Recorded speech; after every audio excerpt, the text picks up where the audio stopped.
নমস্কাৰ বন্ধুসকল, স্বাগতম জনাইছোঁ আপোনালোকক মোৰ চেনেললৈ। আজি এটা হেল্ডি লগতে টেষ্টি ৰেচিপি শ্বেয়াৰ কৰিবলৈ ওলাইছোঁ আৰু ৰেচিপিটো হ'ল ৰাইটাৰ ৰেচিপি। ৰাইটা এটা হেল্ডি ৰেচিপি হয়। ইয়াৰ বিভিন্ন ধৰণৰ শাক পাচলি যিহেতু ব্যৱহাৰ হয়, গতিকে ই এটা যথেষ্ট বেনিফিট দিয়ে আমাক। তাৰ বাবে ৰাইটা বনাবলৈ আমি কেইটামান গ্ৰীণ মটৰ, তিয়ঁহ কেইটুকুৰমান কাটি লৈছোঁ আৰু বিলাহী মিহিকৈ কাটি লৈছোঁ।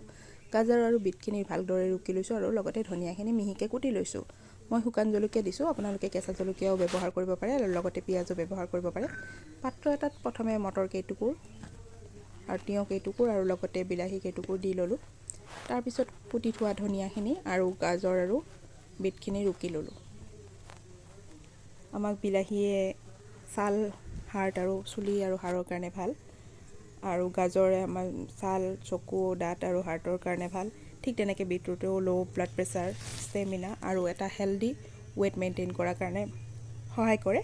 লগতে আইৰণো আছে আৰু আমাৰ ছাল আৰু চুলিৰ বাবেও যথেষ্ট ভাল। মটৰেও তেনেকৈ হাৰ্ট ৱেইট মেনেজ কৰাৰ আৰু এণ্টি এজিং, লগতে হাই এনাৰ্জি আৰু হেল্ডি বনৰ কাৰণে ভাল।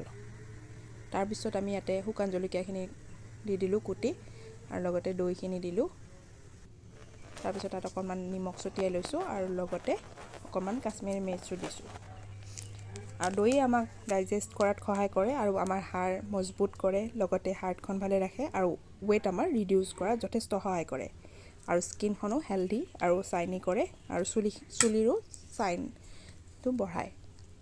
গতিকে আটাইখিনি বস্তু মিলি আমাক এটা হেল্ডি ডায়েট দিয়ে আৰু আমাক ৱেইট লছতো ৰাইটাই যথেষ্ট সহায় কৰে।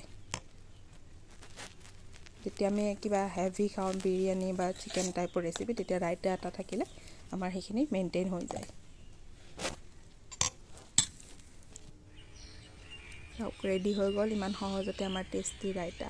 খাই কেনে পালে জনাব। আপোনালোকেও নিশ্চয় বনাব আৰু লগতে জনাব কেনেকুৱা লাগিল। ধন্যবাদ। ভাল লাগিলে লাইক, কমেণ্ট আৰু শ্বেয়াৰ কৰিব, লগতে চেনেলটো ছাবস্ক্ৰাইব কৰিব। ধন্যবাদ।